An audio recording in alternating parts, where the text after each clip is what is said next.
Okay, so it seems as if we are live. Hello. So, hi. So, good evening to everyone. Thank you so much for joining. I'm Dion with the Angels Care Network. And tonight we have a very special guest, Chervelle. She's an LMSW. And we're just thrilled to talk to you tonight. I'm thrilled to talk to you tonight about social work in medical senior care from that lens. Okay. How are you? I am well. Thank you so much for having me on Oh, tonight's thank you so much for coming. opportunity. Oh, yes, thank you. So we'll jump right in. As you know, the Angels Care Network, we talk about all things healthcare, especially pertaining to senior care. So tonight, I just want to learn more about senior care from the standpoint of a social worker. So, first, I would love to ask what made you choose medical social work, especially with seniors? So I became a social worker because I absolutely love to help people. As a teenager, we had a local shelter we would volunteer. Our church would go, and I absolutely fell in love with helping people. Initially, I was going to be a psychiatrist. Hmm. And I went to college. I took one social work elective course, and I said, "Oh, I can make a whole career out of helping and supporting people." And so that is how I got into the field of social work. I've always worked with adults. I've never really worked with children, so adults have always been my population of choice. And I just think it's really about my personality. I gravitate to an older crowd. Hmm. So it just happened that way in my career. Okay. Um, Initially, I wanted to be a hospice social worker, which I did for a little bit, did a little home care, and I decided I no longer wanted to travel to people's homes. I Hmm. wanted to be stationary in an office. Okay. And so I found this opportunity working in a senior community, and it's totally different. Hmm. So I'm working with a population that needs are different than working in a hospice Hmm. setting, of course. So I'm mostly working with the residents and their families, the nursing team, and all of the departments that make up community living space. Yeah. Nice. And it's good, I guess, working in a community, Mhm. having that hospice background, because again, it's with seniors. So at some point, a lot of them will reach that stage of end of life. Have you personally experienced that while working in this new space, from coming from hospice to now working in a community? Have you had to use the skills that you've learned as a hospice social worker? Yeah. Yeah. Mhm. It's pretty much the same skills. As a social worker, you're bringing your skill set. And I think that's the beauty of being a social worker. You're using your skill set and you're able to kind of adapt depending on what the environment or the situation is. So, yes. So, my compassionate listening, that never leaves me, All no right. matter Right. what environment I'm working in. The ability to do assessments, take great notes, Mhm. being able to work with others, collaborate with others, family members. So yes, that Okay. continues. Yeah, Okay. Nice. So, what do most people not understand about what you actually do as a social worker? every day is different. Hmm. There are days that I am doing literally 25 things. There are other days that I might just be focusing on case management. Hmm.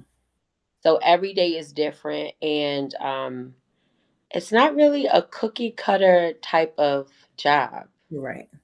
So some days I don't know what I'm walking into. Right. Right. Right. Now I can imagine it's just working with human beings, just in Right. general, especially seniors. I'm sure it's always something new.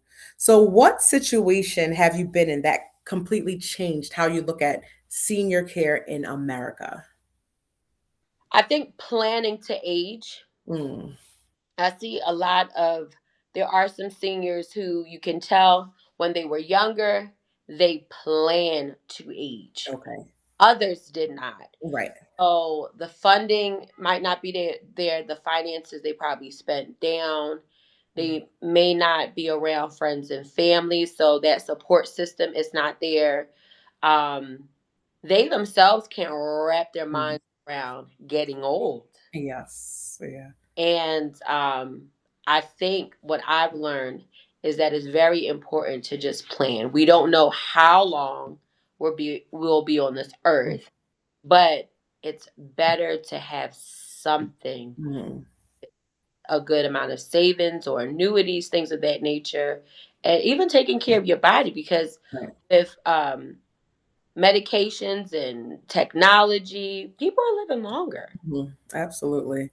They definitely are. So, I guess along the same lines, what's a common crisis that families wait to address until it's too late? Is it just preparing, I like a think financial big standpoint? Mhm. or not living with their loved one Mhm. and all of a sudden there's a decline. Mm. Never been, in close vicinity for ADL, like everyday ADL Right. routines. And, they get the call and say, well, mom and dad or uncle or your loved one can no longer get up from the chair or Mm. no longer do their laundry Right. or shower or dress themselves. They're like, what? Yeah. Or manage their funds. Mm. Yeah. Right. So, have you ever seen? I know we hear a lot of horror stories of families and them rushing to prepare, but have you ever seen a family that seemed to have everything right, like they prepared? And what did that look like? Two families I can think of in Mhm. particular. They just planned well. Mhm. The parents, they had all of their funding, their annuity, they had a healthy savings. Mhm. Um, they also had assets that were in trust. Okay. So they have POAs and everything like that, but they also had loved ones close by. Mm. That if there was an acute situation, a situation where immediate attention is needed, immediate support, they're right there. Okay. Mhm. And that's Yeah. great. Yeah, that is very important. I think, like you said, it's better to plan and just Yeah. have something in place and then not need it than to need it and then people are not there or ready to deal with it. What are some early warning signs that someone needs more assistance, whether it's going into a facility, if it's getting home care, if it's just getting um, I don't know, some follow-up visits that they may not have thought that they needed? Like, what are some early warning signs that you've seen or that you've heard of? I would say a routine change. If someone is unable to maintain a routine, Mhm. that's an early warning sign. Okay. Someone would early morning would exercise, go to the grocery store or go to the post office. They were able to pay bills and things of that nature, and all of a sudden you notice, oh, I haven't seen so and so go to the grocery store on a Wednesday. Right. So changes in a routine is number one. I would also say forgetfulness. Forgetfulness is another one. Like if it's someone who they're familiar with, it could be a close friend or whoever, and all of a sudden, oh, so and so Mhm. doesn't call me anymore. Right. Or I've noticed in a conversation that he or she may be talking different. They're not Mhm. themselves. That's another early sign. Hoarding. Mhm. Um, if the person is no longer able to keep up with hygiene, poor grooming, that's Mhm. another sign that they may need additional support. And of course, physical decline. Person was able to come up and down the steps Right. or drive, and all of a sudden they can't. Excessive falling. Mm. So I think I gave you about five. Yes, yes, yes. So, I mean, and that is pretty easy to spot most of those. So, like the routines, if they, like you said, are used to getting up and doing something, they're not doing it anymore. Forgetfulness, hoarding. If you can talk on that for a little bit, because I know a lot of people that are even in our age range hoard. And that we know that hoarding is like a psychological issue. But when it comes to seniors, why is that different, and why is that a sign that something is going on? So there's a whole science to it. There's a Mhm. whole therapy to it. You have therapists out there who specialize in hoarding because it is a psychological issue. But what I've noticed, residents who, in my experience, with dementia or any type of cognitive impairment, Mhm. for some reason they're hoarding tissues, Mhm. Mhm. newspapers, cutlery, Okay. a lot of paper bags. I Mhm. don't know why, Right, but that's right. the early start. Every minute grabbing tissues. Mhm. Mhm. I mean, I have seen like well over, I mean, well over 10 bags of napkins and Oh, wow. Wow. bundles of newspapers. And you remember when the circulars used to go Mhm. out? Mhm. Mm. Yeah. Eats. Right. Because in their minds, they think, oh, I may need it. Yeah. Yeah, yeah. Have to hold on to it. Yeah. That's so sad. Carrying things like that. So Because you have to think about the safety yeah. issue behind it. If there's a fire with all Mhm. that paper, that building or that apartment will Right. go up Yeah. in Yeah. quick. Definitely. So you have to address it very delicately. Usually, what we do is we try to have a one-to-one conversation first and just say, I've noticed this is going on. Can you tell me why you're holding on to it, or can we store it? Can we downsize in some way? So Okay. All right. You mentioned with the hoarding that there's therapists that deal with yes, hoarding in particular. So what are some other resources that are out there for seniors that families may not know about? of course, home care agencies. You're right. Yes. We have talk therapists out there. You could do virtual appointments. There's some therapists that will come out to the community and visit residents in their apartments. You have groups that'll come in to do different like yoga, chair exercises, Yes. care management Mhm. company. Okay. Another resource is very important. You have cleaning companies Mhm. that specialize in hauling and Mhm. sorting and things of that nature. Grocery companies, they'll come in, they'll sit with a resident and, do their shopping for them, their errands. Yeah, things of that nature. That's good. So it seems that every base can be covered, that there are resources for everything. So that's I very good. most part, yes. Okay, that's good. We have a new, and I'll just put this out there right now. We have a new service called Heartline Connection Call, where it's similar to talk therapy, but it's not with therapists. It's more of a friendship is built with a companion. So it's almost like getting home care, but not in the traditional sense where the caregiver's there on site. So it's more so over the phone where they can get a follow up call, or they can just get the call and build rapport with the person, build a relationship.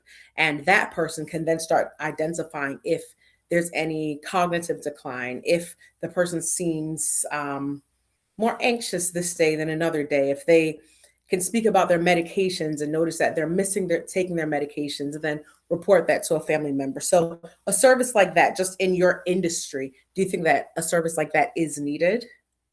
Absolutely. Mm. Especially because a lot of residents, a lot of seniors, I should say, sorry, I keep going saying Right. residents, but Mhm. a lot of seniors, they face loneliness, Mhm. high Yes. Right. um, that's because their friends, the family members have Mhm. passed or they've moved Mhm. away, or physically they're declining. They're unable to do the things that they loved, things of that nature. But yes, I think a service like that would be extremely beneficial. Okay. Great. Sounds very good. And just coming down, we're going to wrap it up very shortly. But what's the hardest part of your job? I think self neglect, the Mhm. self Yeah, care. yeah, yeah. I would say that's the hardest part because if I'm not well, if I'm not rested, it's hard for me to go to work and Mhm. perform. I would say the self-care. But if I were to say some things in the office, um the hardest part, I don't know, sometimes it's working with families, Okay. especially families who are unaware of what is going on with their loved one. If they live abroad, Mhm. that might be it. Okay. And that's totally understandable. Yes. Um, and the last question that I'll ask you, if you were speaking directly to a family right now that has a loved one that's, say, in their 80s and they just are confused as to what to do next, what would you tell them as a social worker, as someone that has worked in the field for a while? What is some advice that you would give a family that just is kind of in over their heads, Mm. don't know what to do next with their loved one? A lot of family members may feel as if they are neglecting their loved one if they put them in a facility. If they'll feel as if they're turning their back on their mother or grandmother.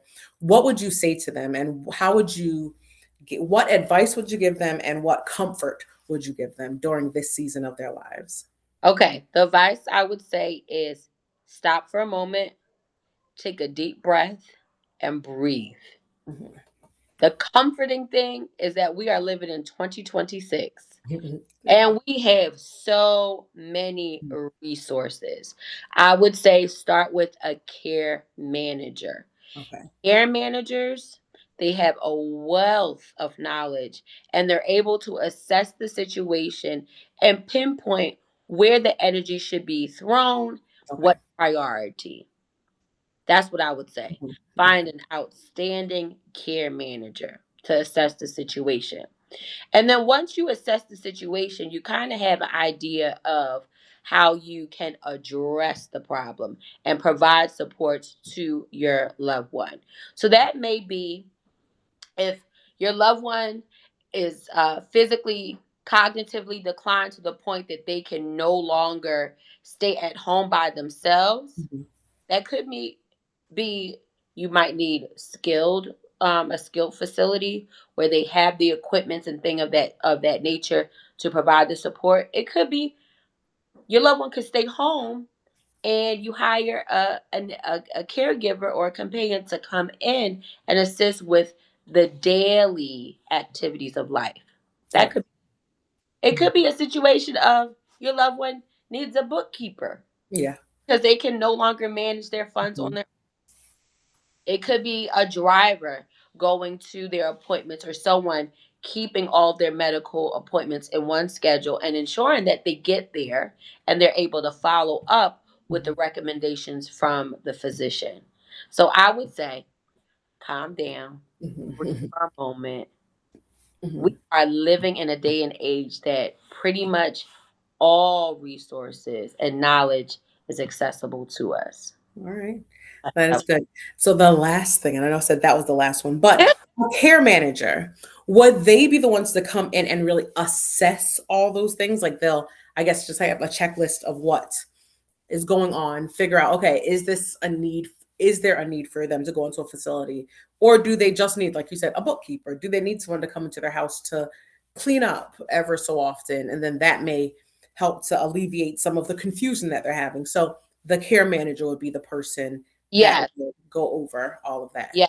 Okay. In my experience, I have worked with quite a few care management companies. Mhm. And a lot of times, the care managers that come into our community, they are so loving, they're so Mhm. kind, they're so compassionate, and they're able to connect with the families and the residents and the social workers in a way that we can get, Mhm. the person Mhm. what they need. Yeah. Okay.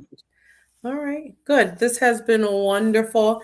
Thank you so, so, so much for joining me and for all of this great information. Hopefully, you'll come back again one day and we can Sure. continue the conversation. 'Cause I think there's more that you could share with the world at large about social work, about care, about caring for your loved ones. So, thank you so much, Chervelle. We Thank appreciate you. Thanks for having Alrighty. You're welcome. Everyone, have a great day or afternoon, evening, whatever time it is for you. Enjoy. God bless. me. Bye, everyone. Take care. Bye.